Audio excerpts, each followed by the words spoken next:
Yeah, let me tell you about the ones they tried to hide. The heroes in the shadows who stood up with pride. Shirley Chisholm, first black woman in Congress. Unboarded and unbossed, paved the way for generations, no matter the cost. Bayer Rustin organized the march in Washington, you see. Behind the scenes, architect of equality. Claudette Colvin, 15 years old, refused to give up a seat. 9 months before Rosa, but history incomplete. Annie Lee Cooper stood in line to vote, got punched in the face. But she fought back, wouldn't let him put her in a place. Dorothy Heights, civil rights queen for 6 decades strong. Fighting for women's rights, righting every wrong. Bessie Coleman, first black woman pilot to fly. Broke barriers in the sky, reaching way up high. Robert Abbott founded the Chicago Defender, spread the news. But needless to say, thank you for doing this again. Girl, we had such a good one, I forgot to push record. Well, you know what? I always feel like there's a reason, though. There was a reason. So It is. Now, because you have some things that have, added to your resume since we last spoke. I followed you on Facebook, so I saw you opened up the new books. How's that going? And well, it comes out next Tuesday, so Okay. it's around the corner, and my publisher has done a really good job getting me some decent press. Like I'm going to be on Tavis Smiley. Yes. I know. I couldn't believe it. I was like, oh my God, I can't believe you guys got me Tavis Smiley. And do you know who Clay Kane is? The name sounds familiar. He has a radio show, and he has a book out too called Burning Down the Master's House. Okay. That's doing really well. So he's having me on as well. So I'm really excited. They booked me with some cool people. They really did, because matter of fact, I just noticed your because I follow you on Facebook, and I noticed a posting about you getting on Travis Smiley. So I'm like, yeah, some things have really changed since our last conversation. So how does that? I think we're going to lead with that because that's really big. That's really big. So when you got the notification, Travis Smiley, what was going through your mind when that came through? I was really excited. I mean, I'm on for an hour too, which was just really exciting. My publisher has just been fantastic about getting me in front of some people to talk about the book. So I did some serious radio shows as well. Okay. But to chop it up with Tavis is like a really big deal. Several years ago now, it's probably like almost 5 years ago, I co-hosted a conference, a virtual conference on spiritual citizenship. Okay. And I got to interview Cornel West. And we were in a conversation, and it was a 90-minute conversation he and I talked for. And so it feels like it feels similar to that. That was mind-blowing. I was like, I can't believe I'm sitting here talking to Dr. Cornel West. This is just really wild. I know it. And I'm gonna tell you something. Like I said, I'm excited about the book, and I watched the unboxing, and just to see your face and how and everything that you put into it. I'm gonna get my copy, and I gotta read it so we can have another conversation. But I know you as an individual, so I know you put a lot of work, a lot of yourself in this book. So the readers are going to get a gem. They're not going to just get reading material, but they're going to actually get a chance to visit your soul with what you put in the book. So I'm excited. I really am. But listen, you know what? I got to go back to that one question we asked the first time. You often say, meditation is for messy people. Mm-hmm. Can you share a moment when you realized that the mindfulness wasn't about perfection, but it was really about survival? Oh, yes. Instantly.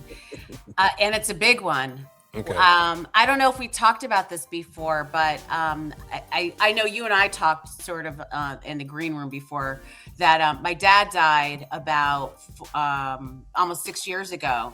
Yeah. And he was my hero. He was my mentor. I had a great relationship with him.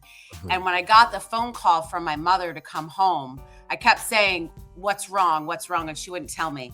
And I knew, but you don't, but she just kept saying, just get home right now. Just get home right now. Okay. And I knew, so I'm sitting in the back of a Lyft driving to Montclair to my parents' house. Mm-hmm. And I remember thinking, you are about to hear that your dad's gone.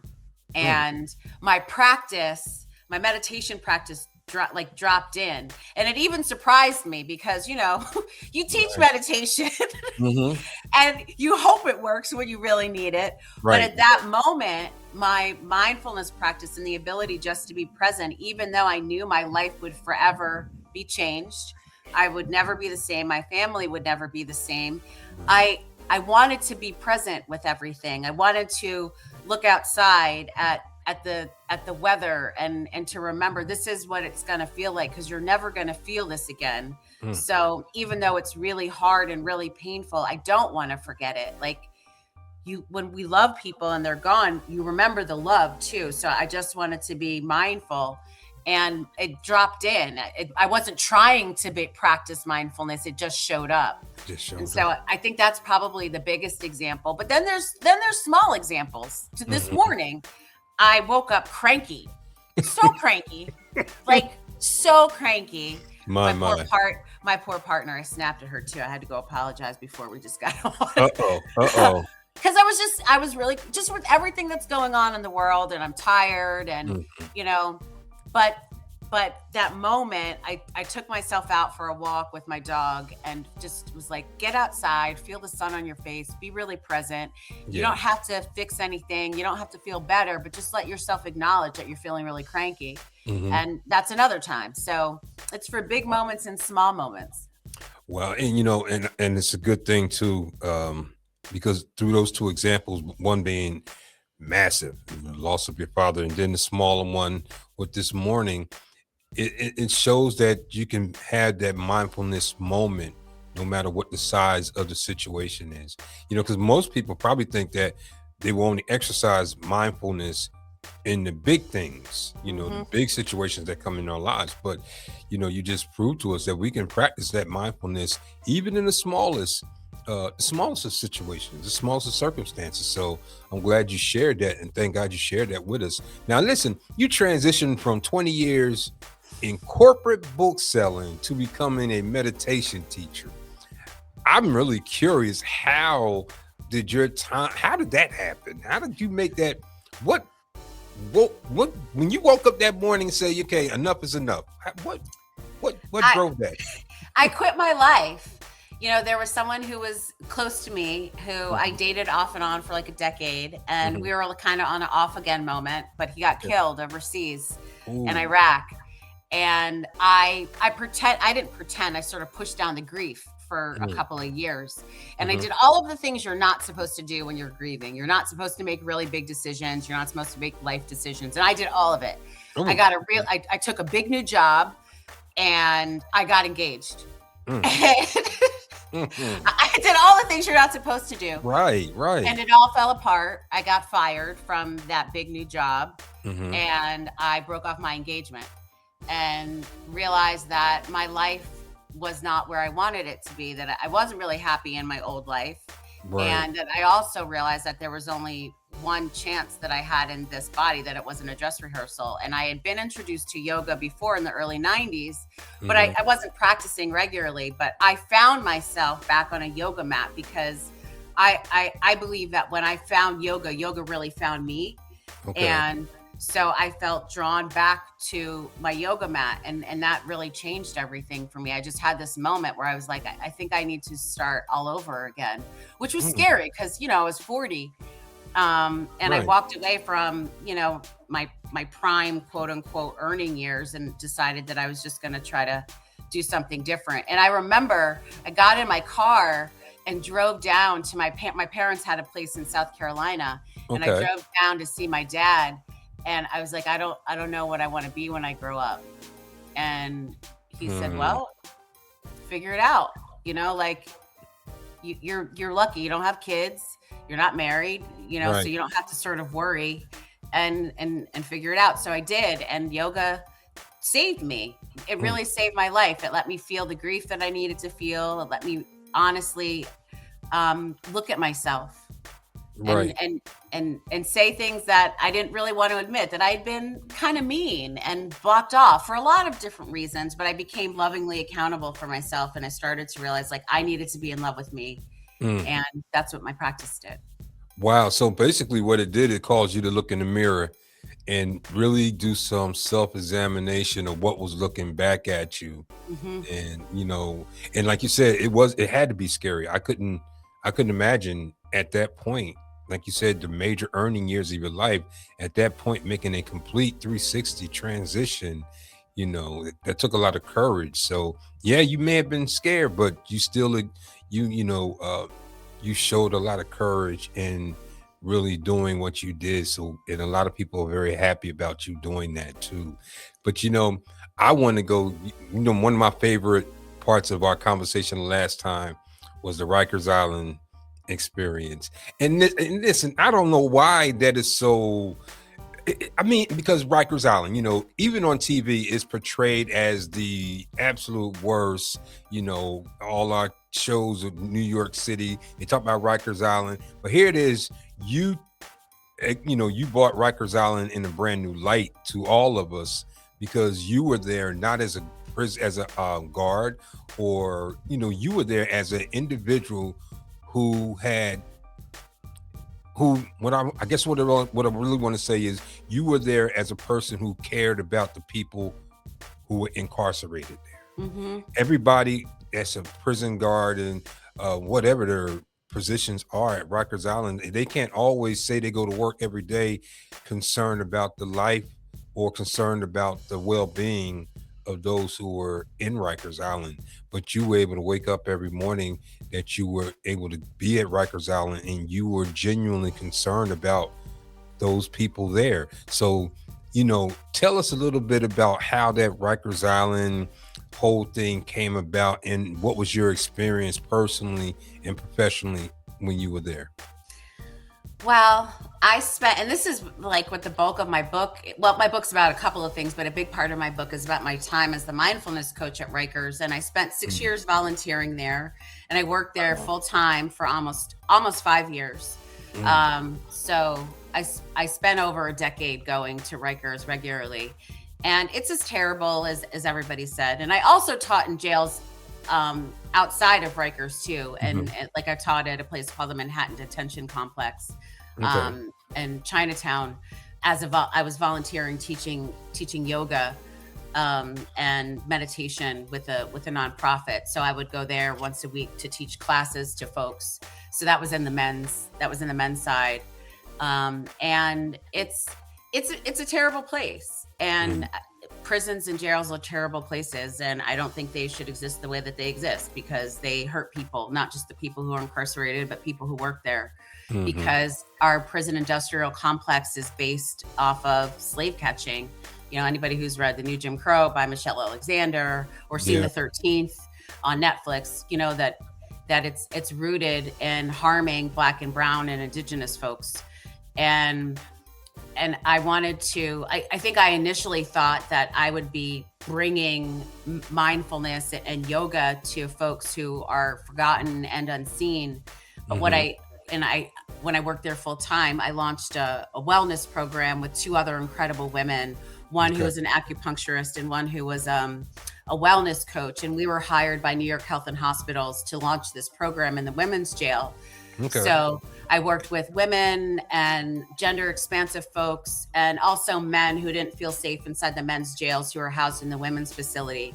Mhm. And I helped people who were struggling with sleep or somatic issues, so feeling pains inside their body, or anxiety. That's why people would come to see me. And I worked Mhm. with people one on one, and it was a volunteer program. They didn't have to come see me. And I had my own office. So it was like having my own mindfulness practice to sit with people. I used to see, upwards of 10 people a day, 5 days a week. So Oh. I was seeing a lot of people. And at first, when you launch a program like that inside a big prison complex, it's disruptive, and it's meant to be, right? It shakes things up because Mhm. you're bringing this new thing, and it seemed really powerful. And then over time, well, individually, I felt like the work was helpful. On a larger scale, I don't know if I was causing more harm, because I made Rikers look better, if Mm. that makes sense. Because Yeah, it people are does. like, well, how bad could Rikers be if there's little Mm. yuppie Onika teaching meditation there, and that kind of thing. Right, And right. so I ended up leaving because I didn't think I could I didn't think I could participate anymore.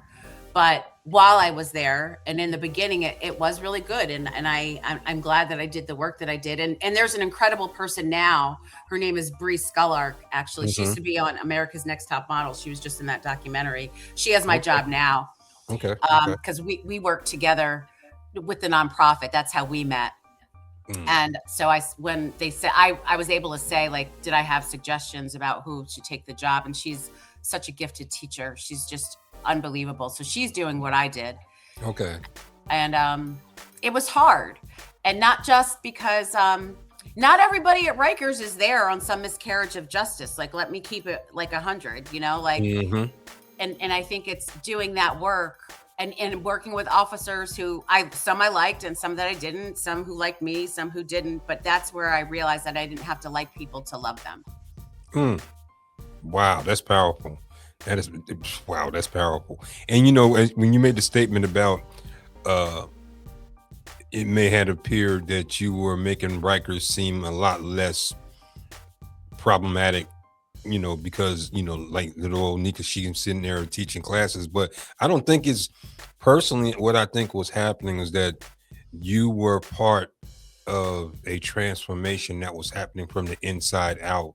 Hmm. So when that does happen, and the inside gets so overwhelmed and so powerful to explode, then of course that's when we want to see it externally. So what I really believe is that you were helping people come to a different state of mind, and inside of that state of mind that allowed them the freedom to maybe approach things a lot differently than, or even see things a little bit differently than they did coming in there or So whatever. yeah, You see what I'm yeah. saying? So, I don't think that you made it so it was like Disney World. I just think that you were part of the part of the solution of in changing.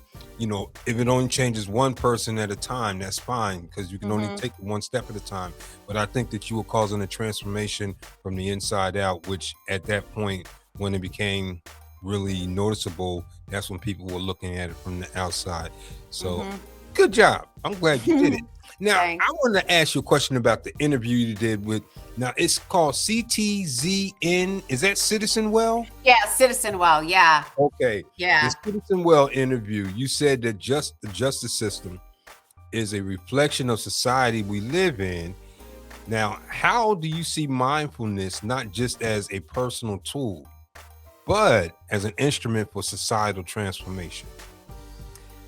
You know, I think that I was having a conversation about Rikers when I said that, and it was during COVID when I did that interview. Hmm. And I don't believe that Rikers is the problem. I don't believe that prisons and jails are the problem. I think they're a symptom of our society. Hmm. That's what I think the problem is, and I think it's because a lot of us want to think of ourselves as being good, and if we think of ourselves as being good, somebody else has to be bad and for us to feel good, and that's judgment, right? And that's a big problem. And what mindfulness did for me was to help me let go of judgment. So it's not about good or bad, it is about what is happening, Okay. and from that place I can make better decisions, and I'm not reacting instead of responding. And there's a Dharma teacher, a yoga teacher, and a meditation teacher. His name is Lamarad Owens. He said Mhm. that mindfulness helps us tell the truth of who we are, and not just individually but collectively as a community. And in order to do that, other people have to recognize our experiences. Okay. So I think that was I think when we're honest about who we are, when we're honest about our experiences, and we can show up authentically, other people can see us and we can see other people, and that's how change can be made, like on a local level. Hmm. I'm even thinking about I'm in New Jersey, and we just had a huge blizzard, right? Like over Yeah. 2 feet of snow got dumped on us. And I went outside to go shovel, and everybody on our block was outside.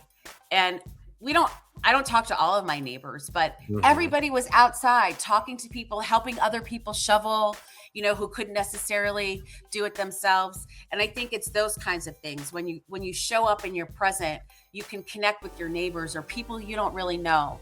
And that's how I think we're going to get out of this mess that we're in, when we can say, like, this is me, this is you, I can see you because I can see myself. Wow. And it's unfortunate that it generally takes some traumatic situation for people to really show up to be there for one another. Take an example, my birthday, 9/11.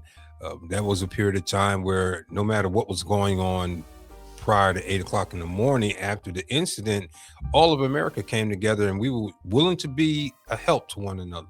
Hmm. But it's very seldom do we see a situation that does not have to present trauma, where people can come together to be there for one another. It always takes something dramatic. And I wonder why that is. I wonder why we can't enjoy the good things and share it with everybody. I think it comes to the place where we want to take our good times and we want to be selfish with them. We want to, you know, we want to get the maximum Hmm. love and happiness and experience out of those good things, before we share that opportunity to be with others. So I don't know, it's kind of crazy, but I'm glad you made mention of that, because we will tend to come together when it's some traumatic situation. And Hmm. that snowstorm was no joke. Yeah, I was talking to everybody. Yeah, what y'all had going on was woo, woo. I'm glad. Listen, I don't miss that whatsoever, nigga. Not one bit. I'm so It glad was. uh, It uh, snowed this morning too, that's what they and said. it wasn't too bad. It was only a couple of inches, but I was going to go shovel, and our neighbor and his two boys had already shoveled our sidewalk and our steps when I went out Mhm. this morning, and that's what I'm talking about, right? Right. Like, not looking for recognition. And when we shoveled the other day, like, I shoveled our next door neighbor's sidewalk too, Okay. because they weren't outside, but I was already out there, and Right. why Right. not? Right. And that kind of thing just happens, and somebody like cleaned off our car for us. Mm. And like, it's those kinds of things. I don't live on Sesame Street, like, I really don't. I don't even live in a gentrified part of Jersey City. Like, My goodness. and it's just, but that's what neighborhoods are about. Like, it's about you seeing your neighbor the way that you see yourself. And I feel like that is what's going to get us through this next, decade, this next 20 years, I think we're having a real reckoning with who we are as a country. I mean, Mm. as Black folks, we are not, this is not news to us where we No. are and the things that are happening. But I Mhm. think what's waking a lot of people up who maybe have not seen the world and the United States for what it is, are starting to see, like, hey, we are all in this together. I think there was the activist Bayard Rustin. He was one of the guys who helped the Montgomery bus boycott. He said, we are all one, and if we don't know it now, we'll learn the hard way. Mm. And I think we're in this period of learning the hard way that we Yeah. are all one. And there's something lovely in that, like, even Right. though there's this veil being lifted, we're seeing what is happening with a lot of powerful people. But I Mm. also think it's a time that we can be excited about what can we make new? Like, how can we make the world a new place, the world that we want it to be? And that is beautiful. And I think that's something we should be embracing. Ah, And as much as times seem difficult and challenging, I think there's also an opportunity to really look for some joy. I've heard a right. lot of people talking about saying that the Harlem Renaissance and the Great Depression happened at the same time. Same time. Mm. Yeah. Yeah. And that's but you know what now? Um, how do you practice meditation? How do you practice, Onika, meditation in through extreme trauma and in certain spaces like extreme trauma confinement? I guess we can Mhm. talk about, you spoke on that in Rikers Island. Doesn't get any more confined than that. Right. But what type of adaptations do you have to make, Hmm. to practice in those type of environments? This is such a great question, and people don't ask me this a lot. I'm so glad you're asking me this. And it can vary. Sometimes meditation is not the answer for someone, Mm, like, okay. and I think that's really important to know. I think meditation and the idea of sitting with ourselves Mhm. and feeling safe inside our own body is really important. Like, Wow.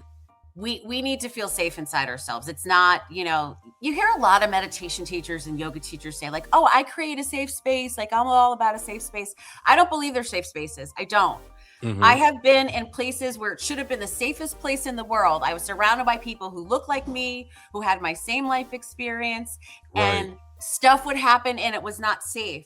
So I Mm. think that the point of any sort of practice, whether it's prayer or faith or whatever you're practicing to look inside, is about you feeling okay inside yourself and recognizing that you're the safe place.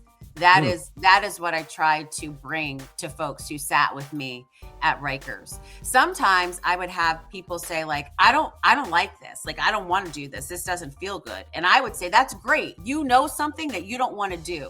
Mm. That's freedom. That's agency. Like you know something that doesn't feel right. And maybe one Right. day you'll try it and it will, but for right now, let's not do that. And let's do something else where you can still find a way to be present. Because it may not be about sitting still and closing your eyes. Yoga or any walking can be done as a meditation. I You heard. can you can eat mindfully. You can wash the dishes mindfully. It's Hmm. because mindfulness as a meditation is about paying attention to the present moment without judgment and with some tenderness around what's going on. So if we're distracted all the time. We're like thinking about what's happening in the past, or we're Hmm. obsessing about what's going to happen in the future, but we aren't right here. And right here is where our life is happening, right? Like right here is where life is. So why don't we try to be with life? So if you can't sit still, is there something that you can bring that same attitude to that you're already doing? And so that's how I like people to bring mindfulness into their lives. And that's what I would tell people at Rikers. Okay, you don't want to sit in your dorm because you don't feel safe closing your eyes because there's nonsense going on in your dorm, and I get it. But Right. can you hold your hands in a way and just focus on your hands and how they feel? How does your skin feel touching? How does it feel when you squeeze a little bit harder? And what do you notice as you're doing that? Do you start thinking about things? And can you keep coming back to your hands? That's a way to stay present. So there's all kinds of ways that we can learn to be present. Wow. You know what? And it is so funny that you said that, giving the example of being in the present and how we oftentimes, in our attempts to try to stay in the present, we're distracted about the past, what happened yesterday, what caused me to feel that way. And then we often slip into a point of concern about the future, which we have absolutely no control over anyway. But when you said that, brought me back to the mindfulness of a scripture that we oftentimes recite in the Bible, about where God tells us to don't worry about tomorrow. Mm, Take no thought about tomorrow. Tomorrow's yes. going to take care of itself, but I Yes. need you right here. you Yes. know Worry about right now. So Yes. that what you just confirmed is something that it's a practice I think every human being should practice in being in the moment, staying right there. Even like the scripture says, don't worry about tomorrow, don't worry about yesterday, be right here, because this is Hmm. what counts. Yes. Tomorrow's not promised to you. You've Yes. already dealt with yesterday. This is what counts. This is where I need you to put your energy at. So I'm glad you made mention. That was just so, you got me excited when you said that. I started getting chill bumps. As soon as you started talking, I was just saying, like, I have chills right now. That's exactly. You got me I chill was like, bumps over here. I was like, yes, Reverend Eric, please tell them, It because was oh, it's it's so beautiful. powerful. It's beautiful because, and you know what? It can be, that scripture can be exactly explained the way you just explained it. That would, so it can be understood by people who believe in the Bible and those who don't. It's important that, because I think it's important that we realize, like you said, we're all just one. We're all one, and regardless, that's how we're seen. But because of community and nature and all that good stuff like that. But I'm glad you explained it that way, and I hope everybody who listens to this podcast, when they hear you explain it, it will bring more clarity to what the scripture really means. Don't worry about tomorrow. Be in Yeah. the present. Be present with, and like you said, and even God, He doesn't want us to be in tension, high tension in the present. That's not what he Mm-mm. wants. He doesn't want you to be fearful in the present. That's not what he Mm-hmm. wants. And even the mindfulness is what you're teaching. You're teaching a safe place to be, to be comfortable, to be feel safe. And a person, I never known anybody to feel safe if they feel tense or they That feel scared. Yes, there's even I don't know if it's a Chinese proverb about tension is when we're acting as we should be, and relaxation is when we just who we are, or something Mm, like that. I'm butchering it, but that it's the same thing. It's that idea of being here, and we can impact tomorrow by the way that we act today, yeah, right now. yeah. And when we're present and we aren't reacting, we can respond and we can make good choices. We can make Mm, powerful choices when mm, we're safe inside ourselves, when we're moving with love and not hate. And we mm, can say, like, I did this thing. Maybe I did something that I'm not proud of, or I did something and I need to make amends for it. And mhm. because I feel like I can sit with myself and accept all of myself with love, I can say, like, maybe that wasn't the best thing to do. And I can either make amends and make a different choice in this moment. And that will impact what happens tomorrow. Oral. Right? Like Yes, it yes. really does. And Mm, like, if we're talking about like indigenous practices, there's some practices say that when you heal what's happening in the moment, you're also healing backwards too, to your generation. So mm, you're not only impacting tomorrow, but you're also impacting your ancestors. So there's so much that can be done when we are truly here. And it's impossible to be present all of the time, right? You right, just right, can't. But right. we are so often distracted. There's this great teacher who talks about driving, and how many times have we been driving for like a half hour and we don't even remember it, right? Like, Mm, we forgot how we got from point A to point B. And how terrifying is that we right. can just be behind the wheel of this, several ton vehicle that could kill people and ourselves, and we're completely distracted thinking about other things. And Wow. you know like, the practice of mindfulness is about returning. It's constantly returning, noticing I'm not here, and returning to the self, and returning back home. Mm, um I like that.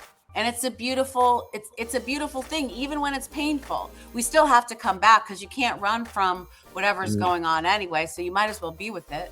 that's it. You got to face it head on.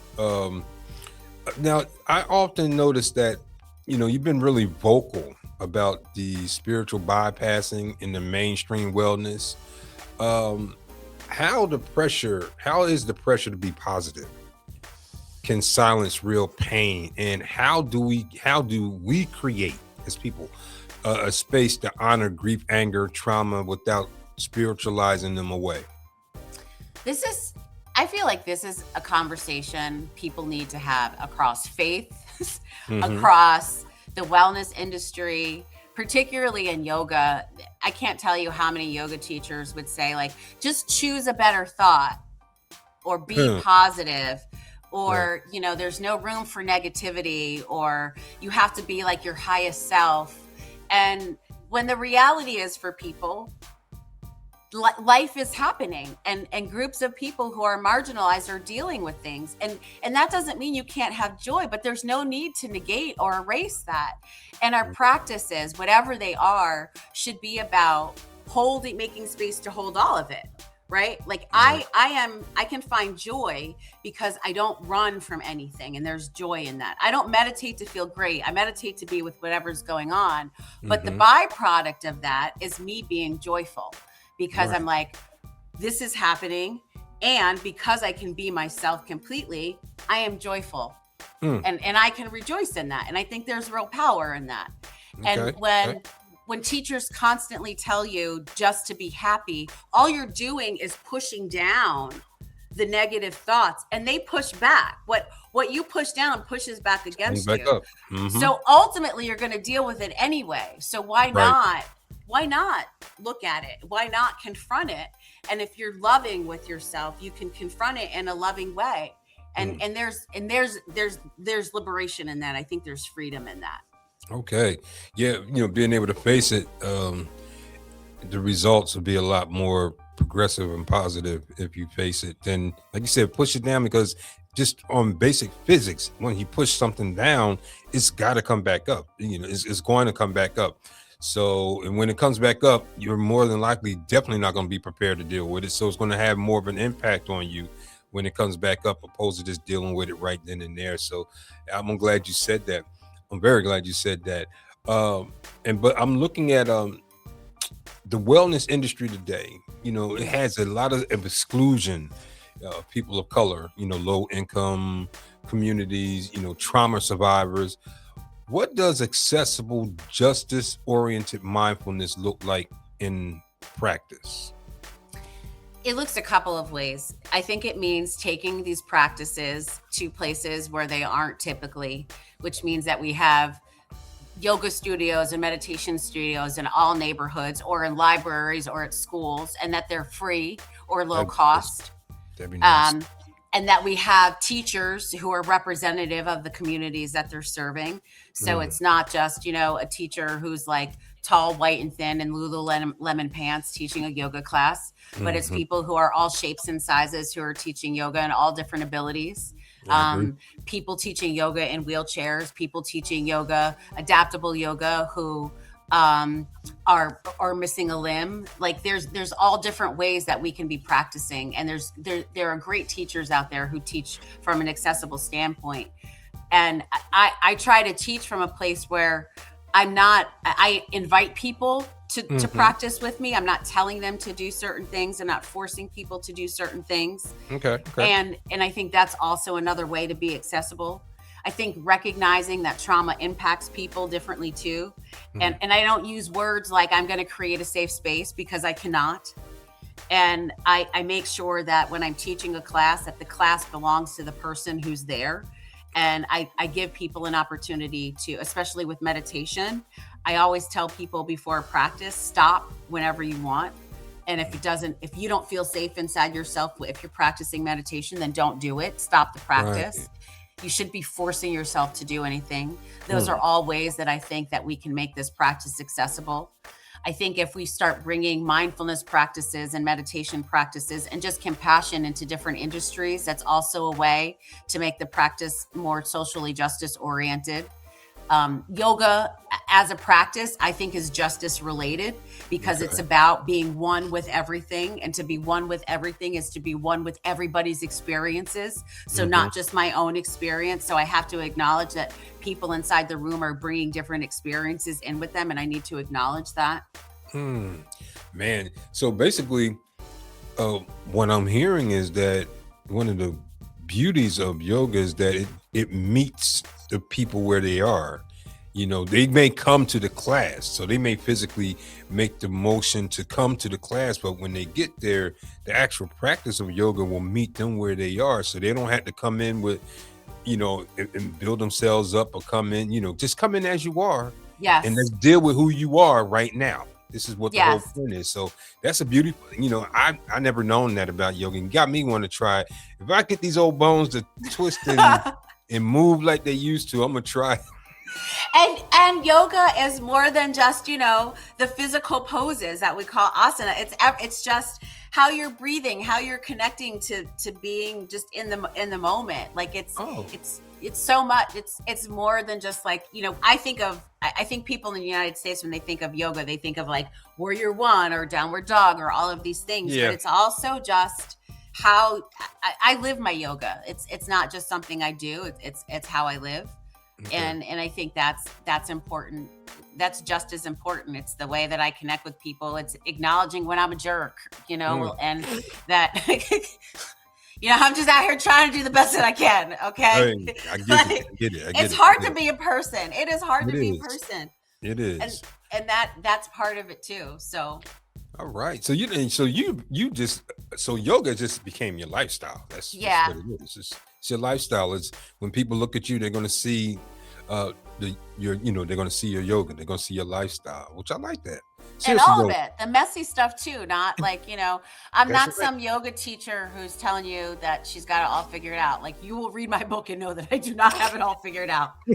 I don't even offer answers for people. I actually, it's more about the questions you ask yourself, because I can't answer anything for you, right? Like, Hmm. I can tell you what worked for me, and you can ask those questions of yourself. I may teach things that you think are stupid and not going to work for you, and that's great, because Right. now that's one thing you know about yourself.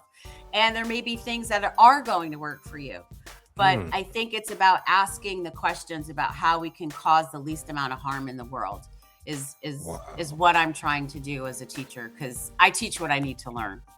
Oh, that's wonderful. And see, but you know what though? You're asking the questions that we need to ask ourselves anyway. So you're actually asking the questions that most of us probably wouldn't even know how to begin to ask.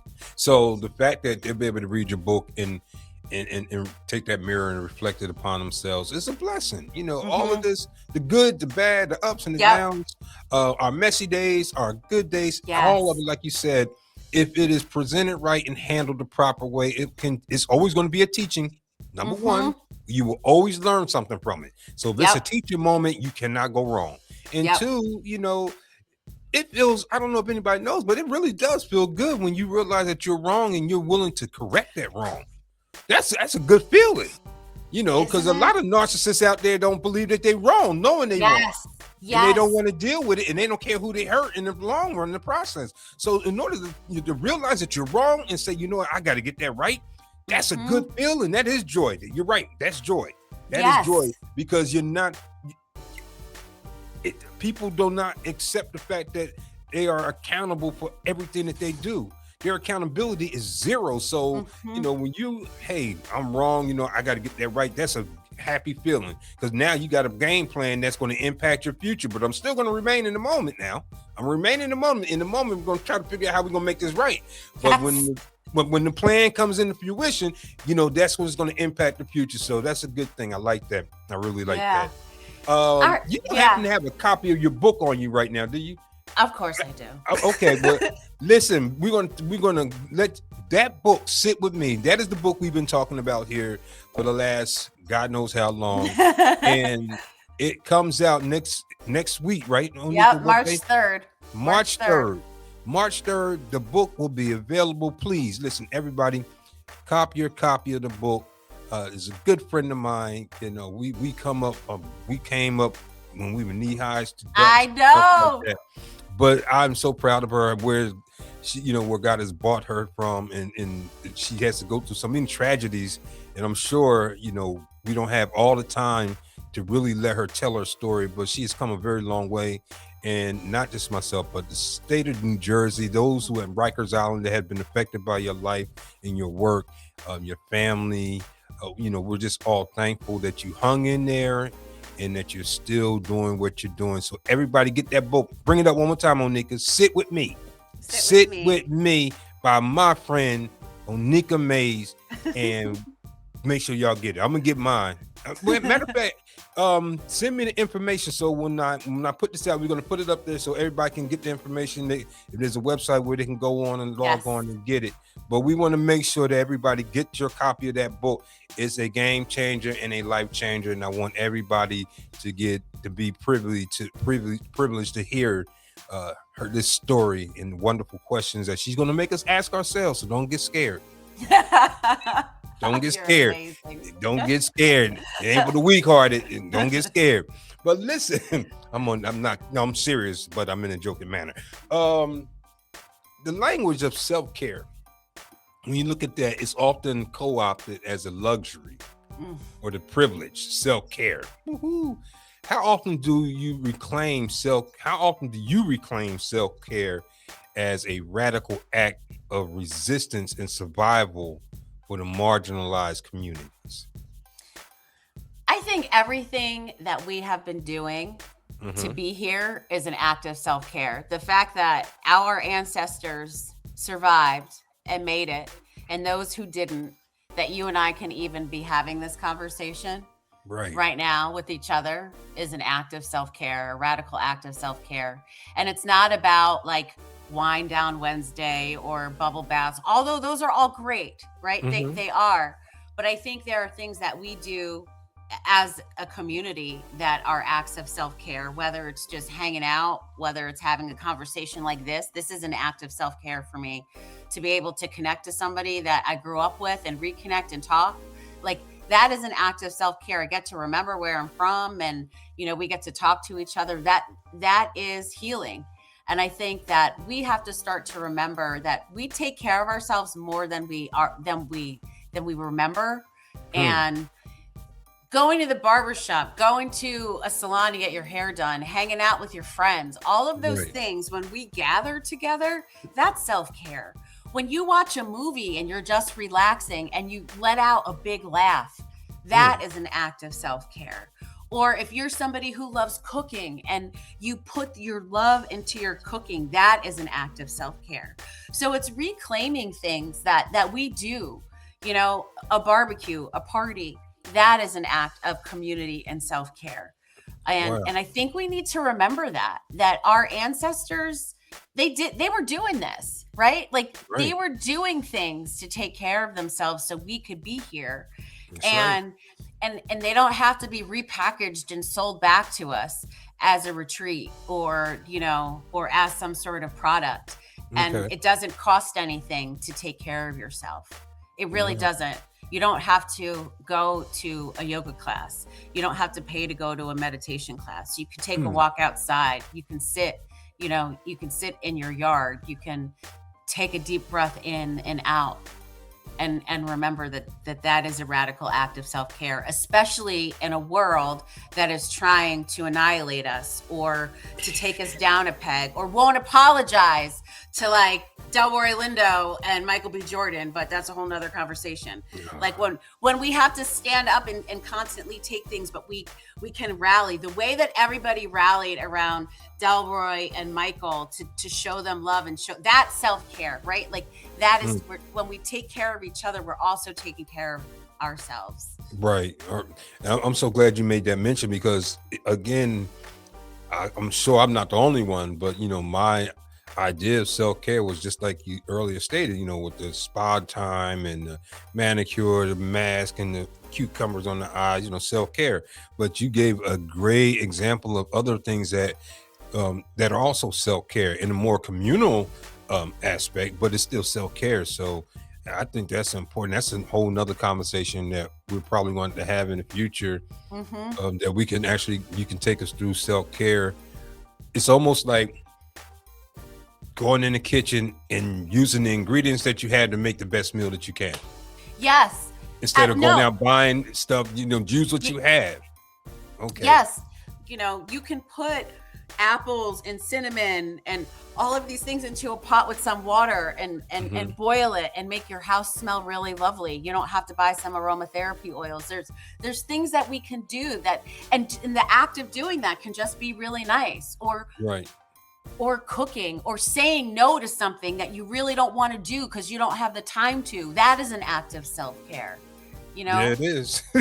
I need to practice that one too. I don't have time for that because I need to rest. That is an act of self-care. you Mm, know I like that. I like that. So, looking at the specialized in meta, or the loving kindness practice, how Mhm. do you teach someone to be kind in themselves when they've been taught their whole lives that they don't deserve it, or they don't matter, or they're not important? That's got to be a difficult thing to do, because you basically almost have to you're resetting their computer. Yeah, and metta, I mean, it's loving kindness. It's just like another way to say love, but metta also expands, right? Like, I explain it in my book as being like a concentric circles that get bigger and bigger. So you start Hmm. with yourself, and then you offer phrases of wishing somebody well to someone you love, and then Right. you wish those same phrases to, like, a familiar stranger, so someone you see but don't know really well, and then Hmm. somebody that you're in conflict with, and then to all beings. But you start from yourself and then you work your way out. And it can be hard to do when you're trying to start with yourself if you've never done that before. So I always Right. say start small. Okay. So maybe find one small thing about yourself that you love, and Maybe it's as small as the way that you like your laugh, or you love the fact that you woke up this morning. Like Right. you love that about yourself, that Mm-hmm. you love that you can keep going. And then you learn how to do it a little bit more, a little bit more, a little bit more. And then when something happens and you don't talk to yourself in the same way that you did in the past, then you Mm-hmm. start to know, like, oh, it's working. Like, oh, Oh, you know, okay. Okay. Okay. I like that. like I I like didn't that. yell at myself the way that I did. I normally would, you know? And that's like a win. You know, it doesn't have to be this big thing, but you're just like, oh, that's a little change that I made in my life. I like that. I like that. Now I'm gonna go into the screenwriting thing that you got going on. Yeah. She's a screenwriter too, y'all. She's doing it all. I'm trying to tell you, she's the real deal. Um, Screenwriter, you wrote for the TV pilot. What was it? Makiba? Am I pronouncing that right? Makiba? Makiba's her name. That was one name I was going to use. It's actually called Blur. Blur. Okay. Yeah. Okay. Makiba is the main character, though. That's her name. So take us through that. Well, I can almost pretty much get an idea of where you got the idea from. I'm just simply saying. I'm just putting it out there. Yeah, But it's not a stretch. it's not a stretch. But give us a little bit about that. What inspired you, and when you were inspired to do it, what was the motivational factor that's had you put pen to paper? And well, the way we do it now is computer fingers and keyboard. So what made you to really start it and finish it off? So Blur is a TV pilot that I am shopping around right now. So hopefully it gets sold. No, I'm claiming that it will get sold. All right. But I got inspired actually by somebody who we went to school with, who when I first moved to Ewing, our town, I didn't feel like I fit in because I was like the preppy black kid and I felt like I stuck out like a sore thumb and people call me white girl and all that stuff. Yeah. But there was a girl who didn't, and she called me over the summer. I think it was the first year that I moved to where we grew up. And she Okay. wanted to know like where I went school shopping, like where I got clothes from. And I didn't know that she liked me. Like I had no idea. And it really stuck with me my entire life that this Wow. person who we didn't even talk that much during school, but we would like say hi and stuff, but we didn't talk to each other a lot. But I always thought that she was really cool. And I secretly think she made sure that I didn't get beat up by anybody, to be perfectly honest with you. Wow. Wow. And it always kind of made an impact on me. Okay. And that was, I've always thought about her over the years. And it was the story sort of grew from that. Okay. And so it's sort of a fictionalized version of this 15-year-old girl who is not black, who's not black enough for black kids and too black for white kids, and the way that she tries to navigate her life in the 80s in suburban New Jersey. So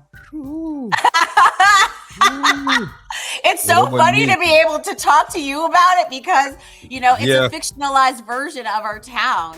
It really is. It really. You know, I'm gonna share something with you, Nick. I didn't really care for Ewing. My experiences, and I don't know why. I had my circle that I ran with. You know, my guys that I ran with. But outside of that circle, I really didn't put forth any real effort to know anybody else or even care what they did, because I tell anybody, my experiences was not like everybody else's experience at Ewing High. You know, my parents wasn't with the nonsense. You know, Jason and I. No, they were not. They were not with the nonsense. So I knew that going in. So why would I even position myself to be disappointed by putting myself in circles that do things that I know are contrary to what we gonna do? What's the point of putting myself in that circle and getting disappointed? So I just stayed with the circle that my parents trusted, and that was it. So that was my entire high school career. But you're right, even it was difficult to find where you fit in Ewing, even though there was a healthy balance, almost healthy, quasi-healthy balance. Yeah, for the time it was. Right, it was for the healthy. time, it was a decent balance, but it was really hard to find out because we had some of the lighter hue that were more dark skinned, then we had some of the darker hues. So Mhm.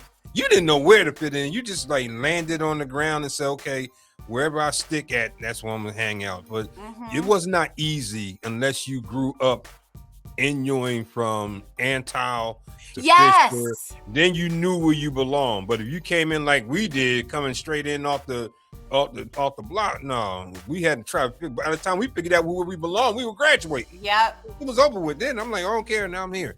I But left and never came back. I didn't Yeah. either. I haven't gone back to a class reunion, a football game, nothing, because my time at Ewing was not monumental enough for me to want to Mhm. go back and revisit. I'm just sorry. It is what it is. Mhm. I will go visit my friends that were my friends, but as far as the events, they can have all that. So I want to see this. All right, you got to shop this thing. You got to get somebody, take it to Yes. Netflix. Yes. I'm Get trying. it somewhere. We got to see this movie. Wait, do you remember? Because I think you were still there. Do you remember when there was a race riot at Ewing High? Jesse Jackson's son was when Jesse Jackson was running for president, and his son came to speak at our school. And I can't remember who asked a question. I feel like it was somebody from my class though. Asked a question, and like a riot broke out on the basketball court. I will never forget that.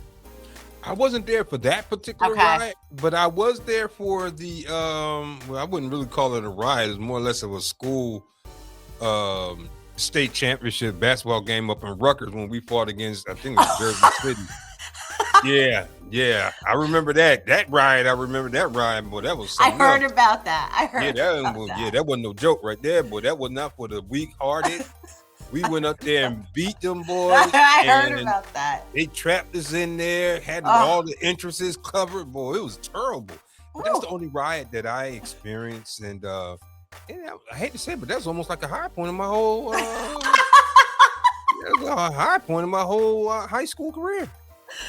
That's sad though. That's sad. But it was, unless you came up through Antal Fisher, you really didn't know where you fit in. So you had to get in there and just like that mindfulness in the moment, wherever you felt comfortable, wherever you felt safe at, whatever circle that was, that's where you hung out until, they either put you out or you put yourself out.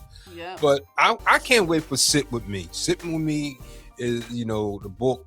I read a little bit of what you were speaking of about the book, and it's going to be a read. It's going to be a read for this time, in such a time as we are in now. So make sure everybody get that book.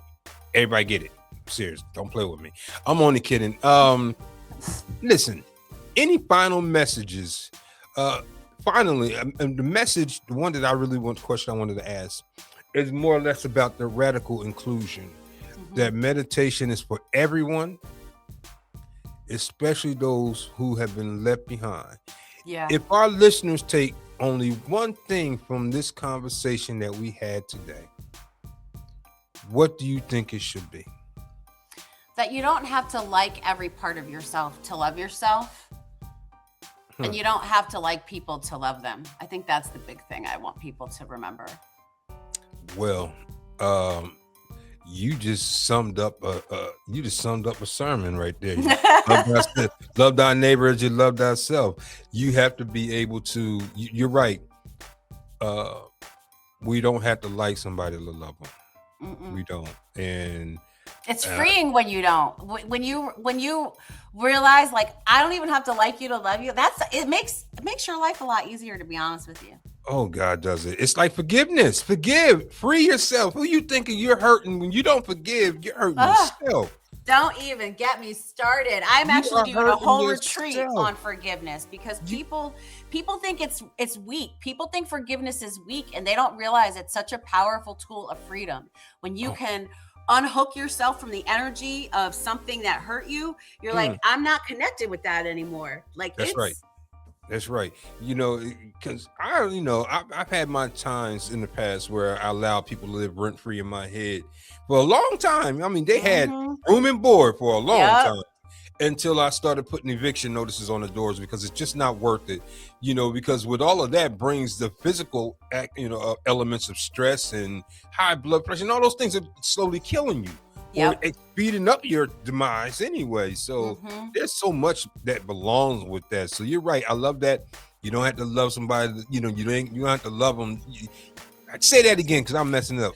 You don't have to like somebody to love them. That's it. You don't have to like somebody to love them. That is very important. And I think everybody, they just take that and they run with it. Then I believe this, generally speaking, this world will be a whole lot better because love, when you love somebody, there's certain characteristics and there's certain actions that follow behind that. And we probably won't find ourselves in so much hatred if we just start practicing love and practicing that being in the moment, in a safe place with ourselves. So again, listen, Onika, thank you for coming on and keep me pressing. Now listen, send me the information about the book.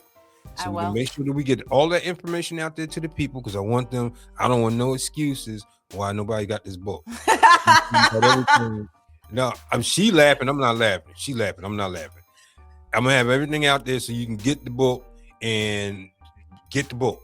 Support our sisters because as African Americans, we need to start supporting each other. I don't think I said that loud enough. We need to start supporting each other. She has a great book, has a lot of great information in it, and she's gonna be on Travis Smiley. You can't be any kind of Joe and get on Travis Smiley. She's on Travis Smiley, y'all. So what I'm trying to say, I feel honored. I got it before she got on Travis Smiley. Take that, Travis. Take that.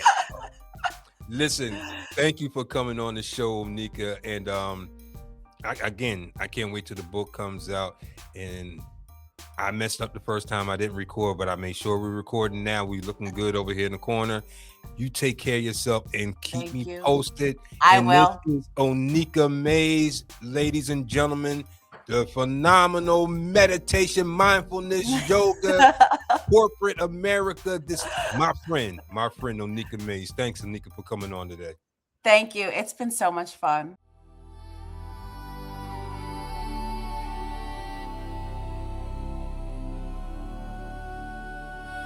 Yeah, let me tell you about the ones they tried to hide. The heroes in the shadows who stood up with pride. Shirley Chisholm, first black woman in Congress. Unboard and unbossed, paved the way for generations, no matter the cost. Bayer Rustin organized the march in Washington, you see. Behind the scenes, architect of equality. Claudette Colvin, 15 years old, refused to give up a seat. 9 months before Rosa, but history incomplete. Annie Lee Cooper stood in line to vote, got punched in the face. But she fought back, wouldn't let him put her in a place. Dorothy Heights, civil rights queen for 6 decades strong. Fighting for women's rights, righting every wrong. Bessie Coleman, first black woman pilot to fly. Broke barriers in the sky, reaching way up high. Robert Abbott founded the Chicago Defender, spread the news. Gave black voices power, shared our view. You can't erase us, can't erase us.